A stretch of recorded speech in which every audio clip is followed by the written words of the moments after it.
Israël terrestre et spirituel. Première partie. La mission historique d'Israël, son échec. En vérité, je vous le dis, si l'humanité avait persévéré dans la loi que sa conscience lui dictait intérieurement, il n'aurait pas été nécessaire de vous envoyer des guides ni des prophètes, il n'aurait pas été nécessaire que votre Seigneur descende parmi vous, pendant la première ère, jusqu'à devoir graver ma loi sur une pierre. Et il n'aurait pas été nécessaire, non plus, de devoir m'humaniser et mourir, en tant qu'homme, sur une croix, au second temps. Si je formais un peuple et si je le comblais de dons, ce n'est pas pour qu'il s'enorgueillisse et humilie les autres, mais plutôt pour qu'il soit un exemple de soumission devant le vrai Dieu et un exemple de fraternité entre les hommes. Je choisis ce peuple afin qu'il soit l'instrument de ma volonté sur la terre et le porteur de mes révélations, pour qu'il invite tout le monde à vivre dans ma loi, afin que toute l'humanité arrive à former l'unique peuple du Seigneur.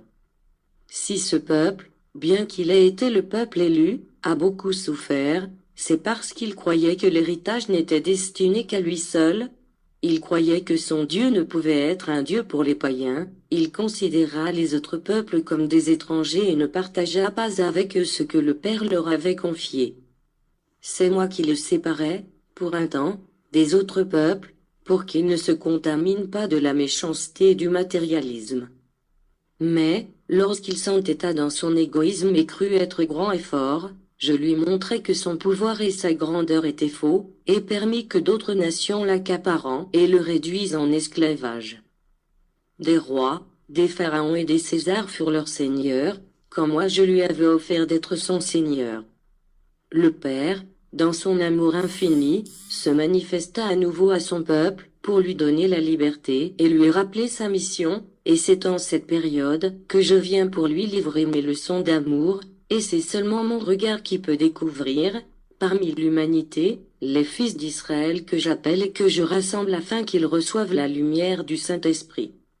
Je suis venu me manifester devant votre esprit, parce que le temps où je m'adresse à vous par le biais de la nature et par l'intermédiaire de manifestations matérielles, que vous appelez miracles, est loin de vous. Aujourd'hui, vous pouvez déjà me sentir dans votre esprit de même qu'au plus secret de votre cœur.